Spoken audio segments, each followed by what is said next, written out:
Nous vous présentons cette semaine le témoignage d'une dame qui a vécu 3 naissances. Pour ceux qui suivent notre série d'émissions, vous allez probablement la reconnaître. Récemment, moi, j'ai eu une greffe des 2 poumons au mois d'août 2009, après 3 ans d'attente et d'être dépendante de l'oxygène, toujours avoir une bonbonne d'oxygène.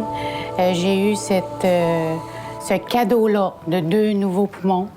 Ma vie a été transformée suite à ça parce qu'avant, j'étais très limitée dans toutes mes activités.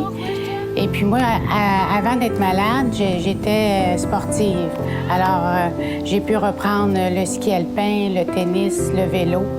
Puis j'ai des forces qui sont renouvelées, c'est extraordinaire.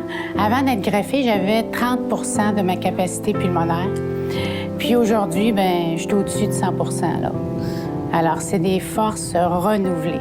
Je me plais à dire que j'ai 3 dates de naissance. Je suis née le 25 mai 57.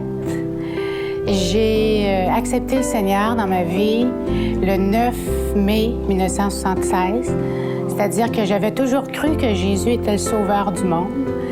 Mais au mois de mai 76, j'ai compris que Jésus était mort pour moi, personnellement, que j'avais besoin d'un sauveur parce que j'étais une personne...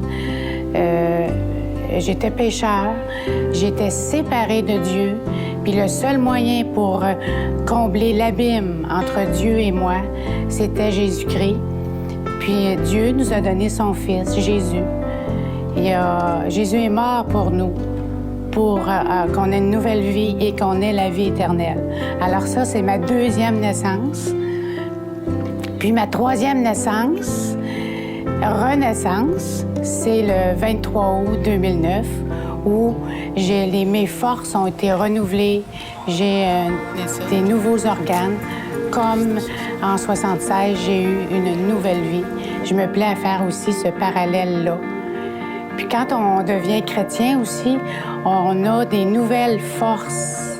Puis notre nature est transformée. Ce qu'on était, si on se laisse transformer, elle va être transformée. Alors, suite à la greffe des poumons, j'ai aussi eu de nouvelles forces, une transformation physique incroyable. Mon espérance, c'est moi, j'ai la foi, comme je l'ai expliqué.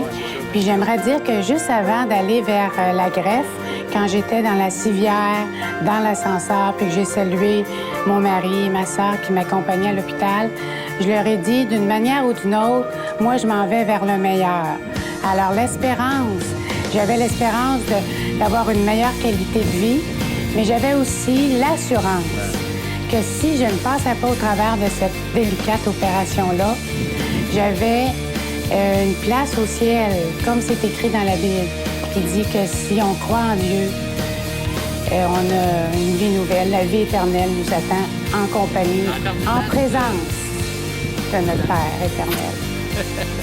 J'ai jamais craint la mort à cause de ma foi. Je savais où j'allais après l'opération. Si je devais mourir, je savais où j'allais. Puis si je devais vivre, bien, je savais pas trop comment ça se passerait, mais j'espérais que j'aurais de nouvelles forces physiques. Mais la plus belle chose, c'est ça. C'est que j'ai traversé ça en paix, la paix de Dieu. Il n'y a rien qui peut égaler ça, puis c'est un don de Dieu.